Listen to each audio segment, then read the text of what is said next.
I'm Jen, and today I'm going to talk a little bit about cotton. Now, cotton is a plant that we can grow here in Kansas. Our season is a little short for it, where not all the cotton on the plant will ripen before it's killed by the cold, but we can grow it. Cotton is related to hibiscus flowers and okra and marshmallow, the plant, not the candy. This is very apparent when it's in bloom. The flowers look like small hibiscus flowers. The ones we grow happen to have colors such as yellow and pink. They're very pretty. Cotton, as you may or may not already know, is a heavy feeding plant, which means that it requires a lot of nutrients. Because of this, it can deplete soils very quickly, especially when grown on a large scale, such as in agriculture. It also can require a lot of fertilizers, which when applied irresponsibly can help contribute to water pollution. It is, however, possible to grow cotton organically. There are some very neat people out in California doing some research on this. Now, cotton as a fiber is a very important fiber. It is estimated that maybe half of the textiles produced today contain cotton in one form or another. The fiber itself is different than other plant fibers. The other plant fibers like hemp and linen actually come from the stems of the plant, whereas cotton comes from around the seeds. It's a seed fiber. This is a cotton boll. This once was a flower, but now contains the cotton fiber and the seeds. Cotton also has a slightly different growing structure, the fiber itself, than the other plant fibers and most animal fibers. Cotton grows in a corkscrew that changes direction depending on what part of the fiber it's in. And the places where it changes, that's called nodes.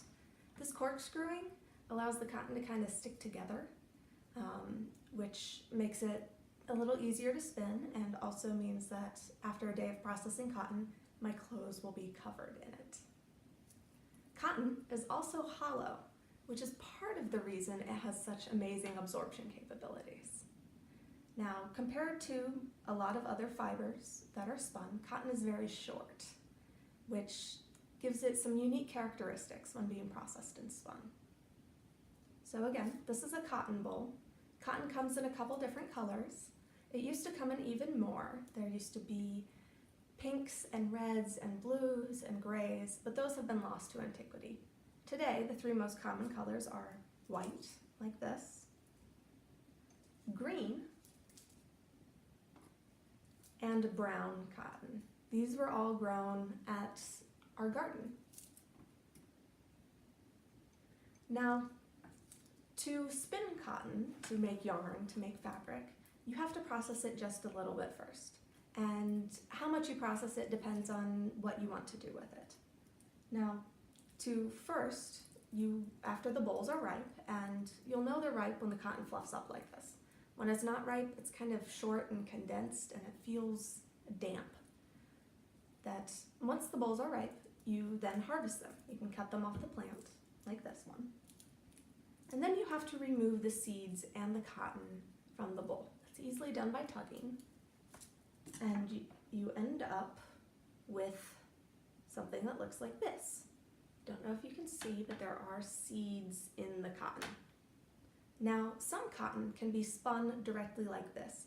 There's a variety that has free seeds, kind of like free pits and nectarines, where the fiber comes off very easily.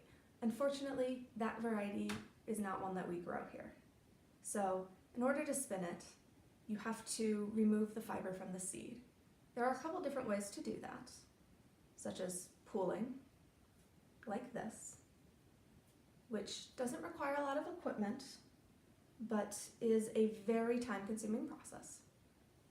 There are also crank gins, which don't rely on electricity and are great for small scale, but however, they also take a very long time and you have to physically crank them, which can be quite tiring. And then, of course, on industrial scales, there are electric gins that can get to be quite large. Now, once you've pulled enough fiber off the seeds, and I have some, a little cloud of fiber and a seed. You can then decide what you want to do with it. Some people like to spin just from the clouds. Personally, however, I prefer to process it a little bit more. Now, there are a couple of different ways to prepare fiber. The way I like the best is to make it into little rolls of cotton called punies, which is what I'll be showing you how to do today. So to recap, there's the little fiber clouds that you can spin from. You can spin from punies. And then there is another preparation called sliver, which it's kind of like a sheet of cotton all going the same direction. If you've ever unrolled a cotton ball, it's very similar, just the fiber is a little better quality and meant for spinning. So to make punies, you need special brushes. They're called hand cards. They're very similar to brushes you may get for your dog or cat. There's some metal teeth that are fairly flexible and fairly closely spaced together. I have actually used dog brushes to process cotton before, so it is very possible to do that. So after you have your two brushes, you put your fiber, the cotton, on the brush. You don't want to put too much, otherwise it's hard to process, but you want to put enough that it'll hold together. Then you have to brush it to get the fiber all going in about the same direction. Personally, I like to do about 3 to 4 passes, 3 to 4 times. So that was 1 time. 1, 2, 3. 2 times. 1, 2, 3. That was 3 times. Now, as you can see, the cotton ended up on both brushes. So there's a way to hold the brushes and kind of pull the cotton off, or use them to pull the cotton off of each other. And then you end up with a mat of cotton. This also can be spun and is very similar to the sliver preparation. To roll this into a punie, I will then take a stick. This is a bamboo skewer that has been sanded down so I don't get splinters. And roll the cotton off the brush. Neaten up the ends a little bit. And then slide it off the stick, and you have your punie. Punies take advantage of cotton's affinity to stick to itself. It makes for a smoother spinning experience.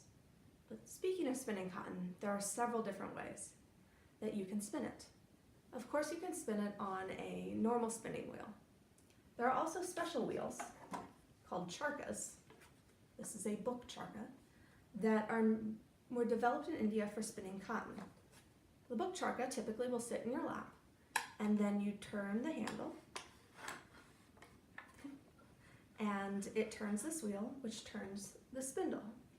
The nice thing about book charkas is not only are they small and portable, about the size of a book, but they also spin very fast, which is good for cotton because it has such a short length. So there are a couple different ways to spin it on wheels, but my favorite way to spin cotton is on spindles. So there are a couple of different types of spindles. There are supported spindles, like this and this, which both have cotton on them, which have to rest on surfaces to spin. This is a Russian style wand spindle, and this is a Takli, which is a spindle developed in India specifically for spinning cotton. Now, to spin cotton on a Takli, first it's a good idea to have a surface to rest the Takli on because the tips are very pointy. Then you take your punie, which is attached, and you just give the Takli a little spin and slowly let the twist into the fiber.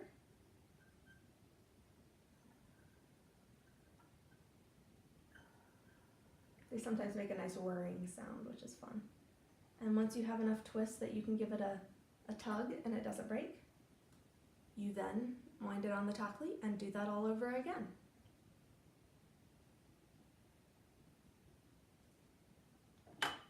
Now, there are also drop spindles, such as this small spindle, which is a Turkish spindle, that you can spin cotton on as well. If you're spinning cotton on a drop spindle, it's a good idea to have a light spindle because cotton can't support a lot of weight when it's being spun. Again, you want to twist it enough that it doesn't drift apart when you pull on it, but not so much that it snaps. Cotton can snap in half if there's too much twist in the fiber. So once you have spun your cotton, then all that's left to do is to wash it in a little bit of soap. And sometimes, if you wash it in a basic solution, the cotton will change colors. So things like washing soda are sometimes fun to add. And then you have yarn, which can be knit, woven, crocheted, and made into anything and everything that you can think of. So that is a little bit about cotton as a plant, as a fiber, and that is how I process homegrown cotton for spinning. Thank you.